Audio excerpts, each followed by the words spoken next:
Hi, this is उपदेश जावलिया। आप सभी का मेरे YouTube चैनल पर हार्दिक स्वागत है।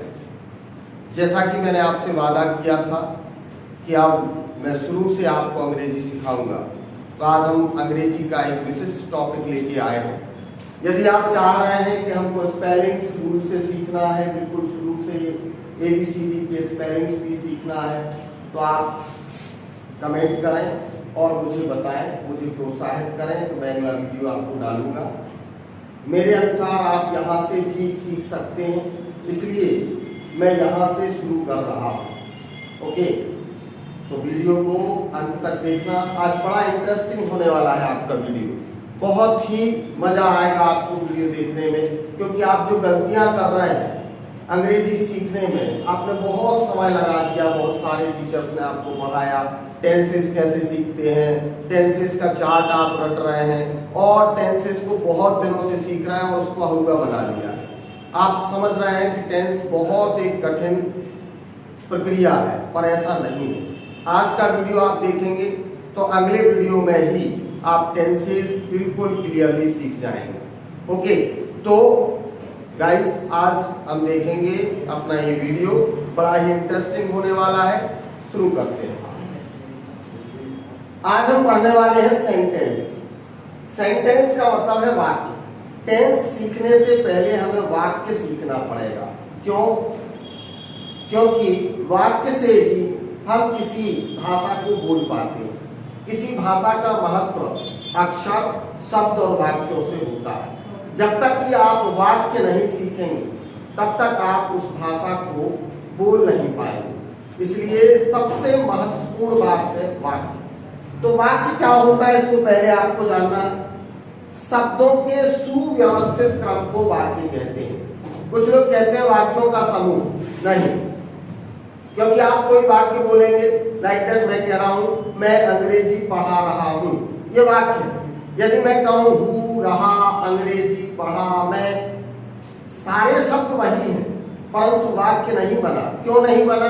क्योंकि वाक्य को एक व्यवस्थित क्रम में नहीं रखा गया।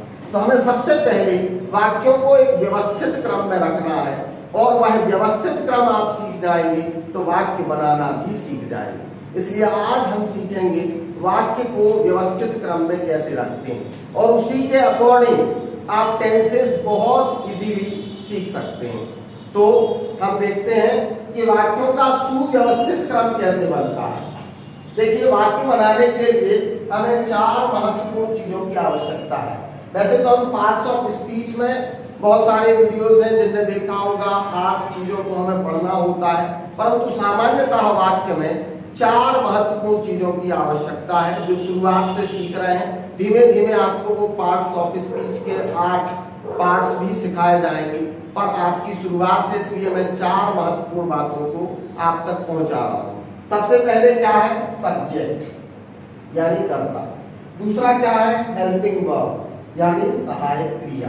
तीसरा क्या है? Main verb. और चौथा है ऑब्जेक्ट। ओके, ये 4 महत्वपूर्ण चीजें हैं। तो सब्जेक्ट क्या है? सब्जेक्ट मैंने कहा कर्ता। कर्ता कौन होता है? जो काम करता है, उसे हम क्या कहते हैं? कर्ता कहते हैं। जैसे आप कहें मैं पढ़ा रहा हूं, कौन पढ़ा रहा है? मैं, इसलिए कर्ता कौन हुआ? मैं। आप वीडियो देख रहे हैं या आप पढ़ रहे हैं, कौन वीडियो देख रहा है? आप देख रहे हैं, इसलिए कर्ता कौन है? आप है। मैं कहूं चिड़िया उड़ रही है, कौन उड़ रहा है? चिड़िया उड़ रही है, इसलिए हम क्या कहेंगे? कर्ता कौन है? चिड़िया।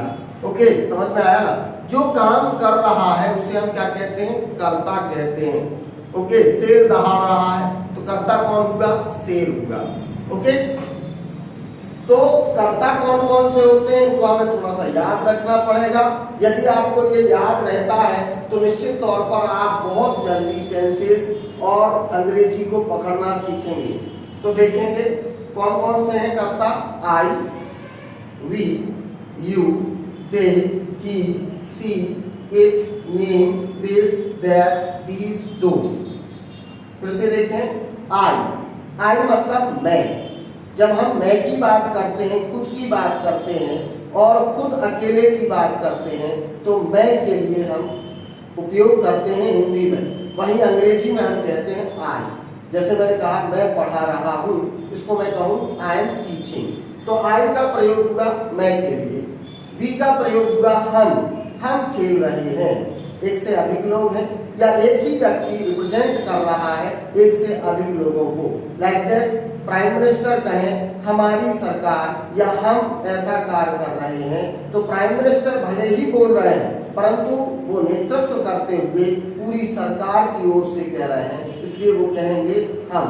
ओके, यू मतलब तुम, एक वचन भी हो सकता है, एक से अधिक हो सकता है। मैं कह सकता हूं कि आप सब सुन रहे हैं, ओके, तो भी मैं यू का प्रयोग करूंगा, और आप सुन रहे हैं अकेले तब भी मैं यू का प्रयोग करूंगा। तो आपके लिए या तुम के लिए हम यू का प्रयोग करेंगे। हमने कहा आप देख रहे हैं, आप करता हुए, इसलिए यू का प्रयोग होगा। नेक्स्ट दे मतलब वे, एक से अधिक लोग जब काम करते हैं तो हम उन्हें दे कहते हैं। क्या कहते हैं? दे। जैसे मैंने कहा दे आर प्लेइंग, वे खेल रहे हैं, वह नहीं खेल रहा है, वे खेल रहे हैं। इसका मतलब है एक से अधिक लोग खेल रहे हैं, एक से अधिक लोग जा रहे हैं, तो हम कहें दे आर गोइंग। ओके ना, तो एक से अधिक को हम दे का प्रयोग करते हैं सब्जेक्ट में।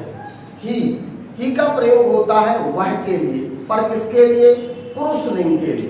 पुरुष जाति का कोई भी मानव, आप ध्यान दीजिएगा, कोई भी मानव, मनुष्य वर्ग की बात की जाएगी जो पुरुष जाति का हो, चाहे वो बच्चा हो, चाहे किशोर अवस्था का हो, चाहे वो बुढ़ापे में हो या किसी भी अवस्था में हो, वो पुरुष जाति का है, उसके लिए हम ही का प्रयोग करेंगे। हमने कहा वह आ रहा है, तो हम कहें ही इज कमिंग, आ रहा है, नॉट आ रही है। आ रहा है मतलब पुरुष की बात हो रही है, इसलिए हम क्या कह रहे हैं? ही का प्रयोग कर रहे हैं। वहीं हम कहते हैं सी, इसी बात को हम स्त्रीलिंग के लिए वह का प्रयोग करते हैं जब हम कहें वह आ रही है। समझ में आया ना? वह आ रहा है तो मैंने कहा ही इज कमिंग, और वह आ रही है तो आप बोलेंगे सी इज कमिंग, मतलब स्त्रीलिंग के लिए प्रयोग किया जा रहा है। वो किसी भी अवस्था की हो, मनुष्य जाति की होना चाहिए। ओके, तो हम सी का प्रयोग करेंगे। इट का प्रयोग वह। अब यहाँ मनुष्य से अलग कोई वस्तु या जानवर के लिए हम इट का प्रयोग करते हैं। हम जैसे कहें इट इज ट्री, यह पेड़ है, या वह पेड़ है, दोनों ही बातें हम कह सकते हैं। It is tree. ओके, मैं दिस का प्रयोग भी आगे बताऊंगा, ऐसा प्रयोग हम दिस का भी कर सकते हैं। पर आप सबने बहुत पहले पढ़ा होगा, हम काऊ का निबंध पढ़ते थे तो हम क्या कहते थे? इट हैज 4 legs, इसके 4 पांव होते हैं। इट ईट्स ग्रीन ग्रास, ये हरी घास खाती है। तो कौन? गाय। गाय क्या है? एक जानवर है।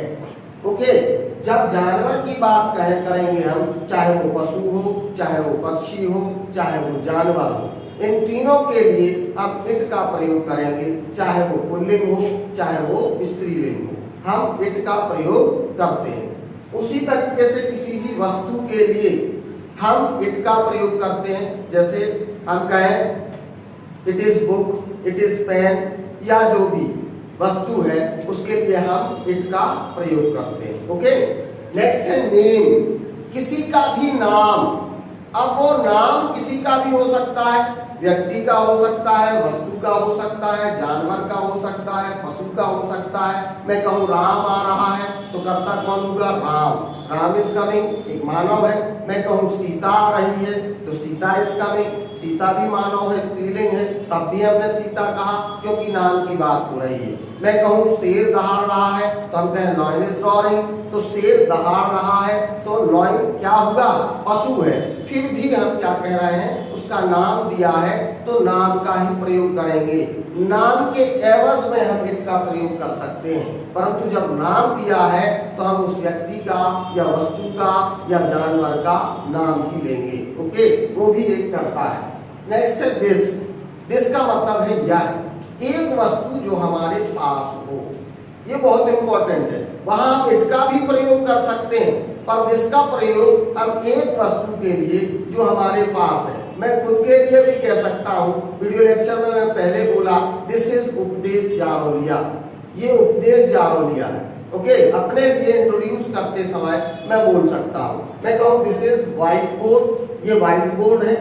दिस इज पेन, कोई भी चीज, तो मैंने कहा यह एक पेन है। तो उस वस्तु को जो मेरे पास है और कितनी है, एक है, क्या लिखा, दिस, यह है एक जो पास हो, एक वस्तु, व्यक्ति, जानवर, कोई भी जो हमारे पास है पर कितना है, सिंगुलर है, एक, उसके लिए हम दिस का प्रयोग करते हैं। दैट का प्रयोग करते हैं एक ही वस्तु के लिए, जैसे दिस का प्रयोग एक वस्तु पास के लिए है, वैसे ही दैट का प्रयोग एक वस्तु दूर के लिए। अगर कोई एक वस्तु हमसे दूर है तब हम दैट का प्रयोग करेंगे। जैसे मैंने कहा वह पेड़ है, तो हम क्या बोलेंगे, दैट इज ट्री। क्या बोलेंगे, दैट इज ट्री। पर पास में था बोर्ड, तो मैंने क्या कहा, दिस इज बोर्ड। ओके ना। नेक्स्ट दीज, दीज का प्रयोग होता है ये, हिंदी शब्द है ये, एक से अधिक जो कहाँ हो, पास हो, चाहे व्यक्ति हो, चाहे वस्तु हो, चाहे जानवर, एक से अधिक। जैसे मैं कहूँ दीज आर गर्ल्स, ये लड़कियां हैं, दीज आर बॉयज, ये लड़के हैं। जब हम बात करते हैं क्या, एक से अधिक जो हमारे पास हैं, तो हमने कहा these are girls, these are boys. हमारे पास पुस्तकें हो, एक से अधिक हैं, तो हम बोले दीज आर बुक्स। ओके ना, एक से अधिक है। पेन मेरे पास एक था, तो मैंने कहा दिस इज पेन, और मेरे पास एक से अधिक पेन है, तो मैं बोलूंगा दीज आर पेन्स। ओके ना, एक से अधिक है इसलिए क्या बोला, दीज। वही बात मैं कह रहा होता कि दोज, तो वे, एक से अधिक जैसा मैंने प्रयोग किया पास की वस्तुओं के लिए, वैसे ही मैं दोज का प्रयोग करूं एक से अधिक जो उससे कहां है, दूर है, तो उनके लिए हम दोज का प्रयोग करते हैं। जैसे मैंने कहा those are trees, those are bicycles, those are people, those are girls, those are peoples, जो भी हैं, लोग हैं, गर्ल्स हैं, जो भी एक से अधिक हैं और हमसे दूर हैं, तो उनके लिए हम क्या कहेंगे, दोज का प्रयोग करेंगे। तो ये आपके थे सब्जेक्ट्स, कौन कौन से, I, we, you, they, he, she, it, name, this, that, these, those. जो वास्तव में सीखना चाह रहे हैं सेंटेंस बनाना, उनको सबसे पहले क्या करना है, आपको ये सब्जेक्ट्स को याद कर लेना है। यदि आप याद कर लेते हैं, मैं निश्चित आपसे कह रहा हूं कि आप बहुत जल्दी कवर कर जाएंगे अंग्रेजी को बोलना। ओके, अंग्रेजी के उस पड़ाव तक पहुंचने के लिए आपको बहुत समय नहीं लगेगा। ठीक है। दूसरा मैंने कहा था हेल्पिंग वर्ब। पहला पॉइंट है सेंटेंस बनाने के लिए सब्जेक्ट, तो दूसरा पॉइंट है हेल्पिंग वर्ब। हेल्पिंग वर्ब क्या है, लोग कहते हैं सहायक क्रिया, तो सहायक कैसे, सबसे पहले तो हमको ये देखना है। हेल्पिंग वर्ब्स जो थी पहले बहुत अलग अलग टाइप्स होते थे, पर आजकल ऑक्सिलरी वर्ब्स अलग हो गए हैं, हेल्पिंग वर्ब्स अलग हैं, मॉडल वर्ब्स अलग हैं, है ना, बहुत सारे प्रकार बांट दिए गए। मैं केवल अभी टेंस के लिए हेल्पिंग वर्ब की बात कर रहा हूं, मैं ऑक्सिलरी वर्ब की बात नहीं कर रहा हूं, ना ही मॉडल वर्ब्स की बात कर रहा हूं। मैं केवल आपसे कह रहा हूं हेल्पिंग वर्ब्स, जिनका यूज हमें टेंस सीखने के लिए करना है। तो जब टेंस का मतलब क्या है, काल। ओके, तो काल के लिए ये सहायक है। कैसे, हेल्पिंग वर्ब क्या है, ऐसी क्रिया या ऐसे अव्यय, अव्यय का मतलब छोटे शब्द जिनको हम बदल नहीं सकते, ऐसे अव्यय जो काल के होने का बोध बताते हैं, या ऐसे अव्यय जो यह बताते हैं कि वाक्य किस काल का है, मतलब किस टेंस का है। यानी आप सेंटेंस को देखेंगे और तुरंत बता देंगे कि ये सेंटेंस किस टेंस का है, किस काल का है, प्रेजेंट का है, पास्ट का है या फ्यूचर का। बट आपको चाहिए क्या है, मात्र आपको हेल्पिंग वर्ब जानना होगी। When you will know about the helping verbs, you will identify any sentence in tenses. You will tell the sentence of which tense. आप ये बताएंगे कि ये सेंटेंस किस काल का है। फर्स्टली क्या करना है, आपको मात्र हेल्पिंग वर्ब फाइंड करना है। तो मैंने आपको अलग से लिख के दी है। हेल्पिंग वर्ब क्या है, do, does, is, am, are, has, have, ये क्या है, हेल्पिंग वर्ब्स है। पर कौन सी हेल्पिंग वर्ब है? ये देखिए, यदि इनमें से कोई भी हेल्पिंग वर्ब आपको मिलती है, आप कहेंगे कि ये वाक्य वर्तमान काल का है।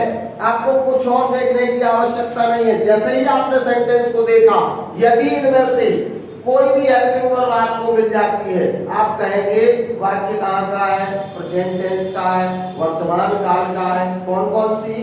Do, does, is, am, are, has या हैव। ओके, ये 7 हेल्पिंग वर्ब्स हैं। इनमें से कोई भी, ऐसा नहीं करना कि सारी हेल्पिंग वर्ब आपको देख, सर इस सेंटेंस में तो पूरी हेल्पिंग वर्ब थी नहीं। अरे भैया पूरी नहीं चाहिए, मात्र एक हेल्पिंग वर्ब चाहिए। कितनी चाहिए? एक। नहीं बोले सर मैं तो देख रहा था कि एक सेंटेंस में डू भी, डज भी, इज, एम, आर सब मिलेंगे तब मैं उस सेंटेंस को कहूंगा कि प्रेजेंट का है। नो, इनमें से एक, कोई भी एक हेल्पिंग वर्ब आपको मिलती है और एक ही मिलेगी। ओके, तो उसको हम क्या कहेंगे? वाक्य वर्तमान का है। याद करना है कौन कौन सी? Do, does, is, am, are, has या हैव। इनमें से कोई भी हेल्पिंग वर्ब यदि आपको किसी सेंटेंस में मिलती है तो आप कहेंगे कि ये वाक्य कहाँ का है? वर्तमान का है। ओके, कुछ लोग ये भी कह सकते हैं सर ऐसे भी तो सेंटेंस होते हैं जिनमें हेल्पिंग वर्ब नहीं होती। मैं उसके विषय में भी बताऊंगा आपके लिए। अभी मैं कह रहा हूं मात्र हेल्पिंग वर्ब से आप क्या करेंगे? काल को पहचान लेंगे। ओके, दूसरा देखें, डिड, हैड, वाज और वर। इनमें से कोई हेल्पिंग वर्ब मिले, कौन कौन सी? डिड, हैड, वाज और वर। इनमें से यदि कोई हेल्पिंग वर्ब आपको मिल जाती है तो आप तुरंत कह सकते हैं कि यह वाक्य पास्ट का है, भूतकाल का है। ओके, किसका है? भूतकाल का वाक्य है। तुरंत आप उसको पहचान सकते हैं। मात्र 4 हेल्पिंग वर्ब आपको याद रखना है। 4 words only. Which one? Did, had, was और वर। कौन कौन से? डिड या वाज या वर या हैड। इनमें से कोई भी हेल्पिंग वर्ब आपको किसी भी सेंटेंस में मिलती है, you will say that this sentence belong to past. ये सेंटेंस कहां से बिलोंग करता है? कहां का है? पास्ट का है। आप तुरंत कह सकते हैं। And then again we will go on future.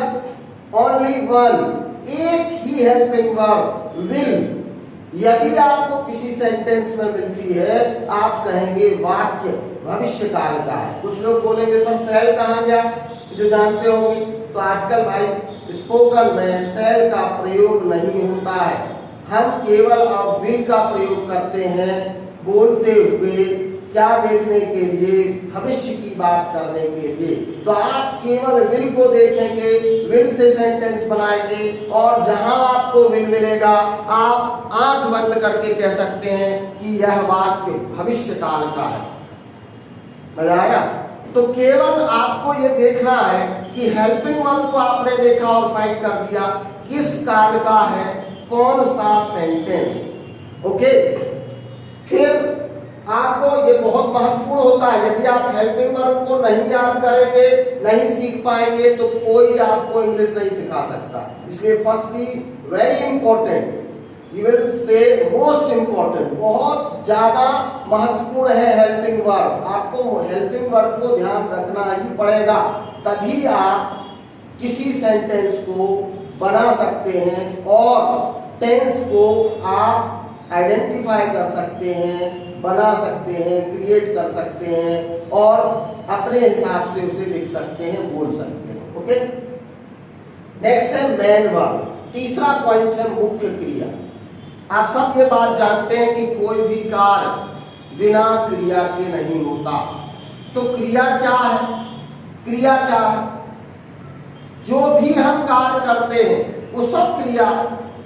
जो भी हम कार्य करते हैं, हम का मतलब चाहे मैं करूं, चाहे प्रकृति करे, चाहे आप करें, पूरा पर्यावरण, पूरे क्रिएचर्स, दुनिया की कोई भी चीज जो कार्य करती है उसे हम क्या कहते हैं? क्रिया। ठीक है, the 24 hours that we do everything is verb। V का मतलब हम सब जो भी काम करते हैं सब क्रिया है। उठना, बैठना, खाना, पीना, सोना, रोना, धोना, आना जाना, स्वप्न देखना, स्वप्न देखते हुए करवट लेना और करवट लेते हुए गिर पड़ना, तब भी बोलेंगे। लग भी गया तब भी बोलेंगे क्या? क्रिया। आप चाहे कुछ भी करें, पलक झपकाया क्रिया है, हाथ उठाया क्रिया है, हंसे क्रिया है, मतलब हंसना क्रिया है, उठना क्रिया है, बैठना क्रिया है। आप ऐसा कोई समय नहीं होता जिस समय कोई क्रिया न कर रहे हो। चाहे आप सो रहे हो, चाहे आप खा रहे हो, तो आपका सोना, आपका खाना, आपका उठना, आपका जागना, आपका बैठना, आपका हाथ हिलाना, आपका सोचना, ये सारी चीजें क्या है? क्रिया है। एक बड़ा बैकग्राउंड है क्रिया का। धीमे धीमे आप वर्ड्स को जैसे जैसे लेते जाएंगे, आप क्रिया को जैसे जैसे सीखते जाएंगे, आपके सेंटेंस उतने अच्छे होते जाएंगे। पर मैं आपको क्रिया को 4 वर्गों में यहाँ बांट के दिखा रहा हूँ। ये 4 वर्ग होते हैं। जब भी हम ग्रामर पढ़ते हैं तो मेन वर्ग के 4 प्रकार, 4 फॉर्म्स कह सकते हैं। First form, second form, third form और चौथी फॉर्म होती है आईएनजी फॉर्म। कोई भी वर्ड आप लिखेंगे तो उसके 4 फॉर्म्स हैं और बिल्कुल सिंपल तरीके से आप उसके फॉर्म्स को कह सकते हैं। ठीक है, जैसे आपने शुरू में पढ़ा होगा, फर्स्ट फॉर्म है गो, सेकेंड फॉर्म है वेंट, थर्ड फॉर्म है गॉन और फर्स्ट फॉर्म में बहुत अच्छे से ध्यान रखना है, चौथी फॉर्म सदैव। सदैव मतलब ऑलवेज, हमेशा। कैसे बनती है? गो में, मतलब फर्स्ट फॉर्म में, गो ही नहीं कोई भी वर्ब फर्स्ट फॉर्म में क्या करना है? आईएनजी लगा देना।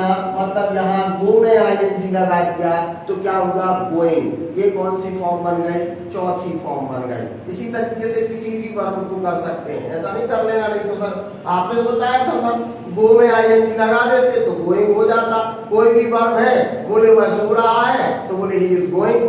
आपने कहा था सर यहाँ पे आईएनजी लगाते हैं तो क्या हो जाता है? तो ऐसा नहीं, आपको देखना है कि वर्ब कौन सी है। सो रहा है तो स्लीप है, स्लीप में आईएनजी लगेगा तो स्लीपिंग होगा। समझ में आया ना? चौथी फॉर्म आप फर्स्ट फॉर्म में आईएनजी लगा के बना सकते हैं। और इसको भी मैं आपको पीडीएफ में नेक्स्ट या अगले वीडियो में जो भी होगा उसमें मैं आपको डिस्क्रिप्शन में दूंगा। 2 प्रकार की वर्ब्स आपको मिलेंगी, रेगुलर और इरेगुलर वर्ब्स। तो रेगुलर वर्ब्स अलग से मिलेंगी, इरेगुलर वर्ब्स अलग से मिलेंगी और बिल्कुल सरल है आपको डिफाइन करना। तो आप तुरंत ही फर्स्ट, सेकंड, थर्ड और फोर्थ फॉर्म को सीख जाएंगे। ओके, चौथी महत्वपूर्ण चीज है ऑब्जेक्ट, लास्ट फॉर्मेट। यहाँ पर कर्म, क्योंकि कर्म को भी समझना बहुत महत्वपूर्ण है। कर्ता क्या कर रहा है? ये तो क्रिया। कर्ता कौन है? आप समझ गए। मैं, आप, हम सब क्या है? कर्ता है। किस काल में बात कर रहे हैं तो उसके अकॉर्डिंग हेल्पिंग वर्ब लगेगी। प्रेजेंट में बात कर रहे हैं तो इनमें से हेल्पिंग वर्ब होगी, पास्ट में बात कर रहे हैं तो इनमें से हेल्पिंग वर्ब होगी और फ्यूचर में बात कर रहे हैं तो विल होगा। ये हेल्पिंग वर्ब हो गए। फिर आप कह रहे हैं कि क्या कर रहे हैं तो वो वर्ब हो गए। आप किस लिए कर रहे हैं? It's very important. मैंने कहा मैं अंग्रेजी पढ़ा रहा हूं। अब आपको एक सेंटेंस को देखें। मैंने कहा मैं अंग्रेजी पढ़ा रहा हूं। आई एम टीचिंग क्या? इंग्लिश। ये आपका सेंटेंस बना। साधारण सेंटेंस बनाने में आपने क्या किया? सबसे पहले क्या रखा? सब्जेक्ट रख दिया। ओके, फिर आपने क्या रखा? हेल्पिंग वर्ब एम है। कहाँ का सेंटेंस है? वर्तमान का। जैसे ही आपने देखा कि हेल्पिंग वर्ब एम मिला, मतलब ये सेंटेंस वर्तमान का है। पहले आपने सब्जेक्ट रखा, फिर आपने लिखा एम, फिर आपने लिखा क्या कर रहे हैं? पढ़ा रहे हैं। तो क्या होगा? टीचिंग। तो क्या आया? I am teaching. क्या पढ़ा रहे हैं? इंग्लिश। ये सारा कार्य किसके लिए हो रहा है? इंग्लिश पढ़ाने के लिए। तो ऑब्जेक्ट क्या हो गया आपका? इंग्लिश आपका क्या हो जाएगा? ऑब्जेक्ट हो जाएगा। ओके ना? तो कोई भी सेंटेंस, मैंने कहा I have done my work. मैं अपना कार्य कर चुका हूं। तो आई होगा, क्या होगा? सब्जेक्ट हो गया। या मैं आई की जगह कह दूं वी हैव डन, तो वी सब्जेक्ट हो गया, हम वी हैव क्या है, फिर से आपने देखा हेल्पिंग वर्ब है, वर्तमान का सेंटेंस है, डन वर्ब की थर्ड फॉर्म है, कर लिया है, क्या माय वर्क, ठीक है, ये कहां पहुंच गया ऑब्जेक्ट में। तो आपको सेंटेंस को बनाने के लिए चार महत्वपूर्ण चीजों की आवश्यकता है। फिर से मैंने बोला सब्जेक्ट, दूसरा हेल्पिंग वर्ब, तीसरा मेन वर्ब और चौथा ऑब्जेक्ट। सरलता से आप अफर्मेटिव सेंटेंस को बना लेंगे।